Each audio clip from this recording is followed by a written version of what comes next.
একটা রেসিপি নিয়ে হাজির হয়ে গেলাম বেবির হেসেলে।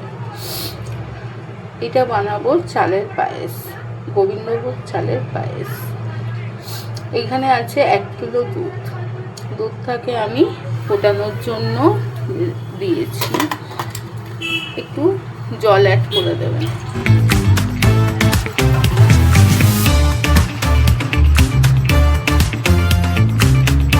দুধটাকে বেশিক্ষণ একটু ফোটাবেন।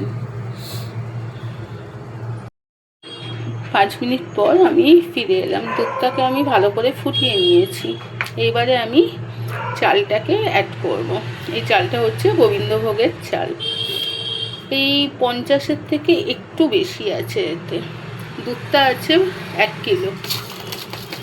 চালটা আমি এর মধ্যে অ্যাড করে দিলাম।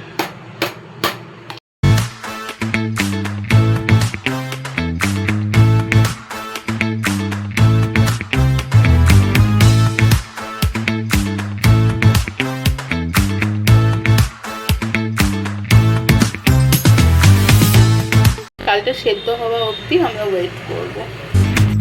কিছুক্ষণ পরে আমি ফিরে এলাম। মাঝে মাঝে আমি এইটাকে নেড়ে দিয়েছিলাম। দেখুন আমার চালটা সিদ্ধ হয়ে গেছে। এবারে আমি এর মধ্যে অ্যাড করব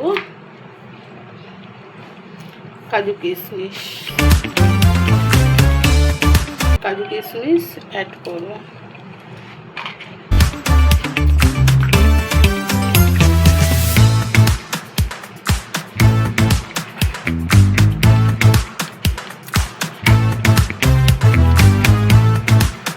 গ্যাসের ফ্লেমটাকে একদম আস্তে রাখবেন। রেখে আমি গুড়ের বাতাসা নিয়েছি, কিছুটা চিনি।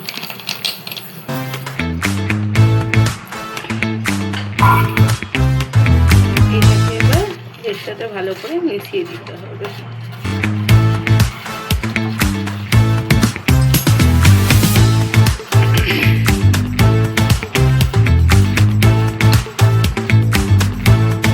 গ্যাস জোরে রেখে কখনো বাতাসা অ্যাড করবেন না, তাতে দুধ কেটে যাওয়ার ভয় থাকে।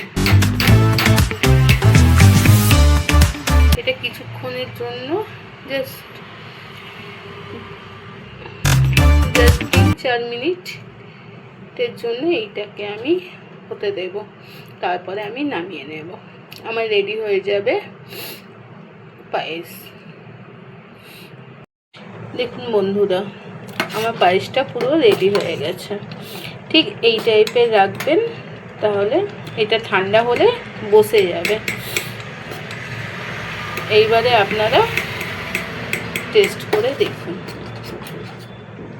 ভালো লাগলে আমার চ্যানেলটাকে লাইক, কমেন্ট, সাবস্ক্রাইব করে আমার পাশে থাকবেন। Thank you.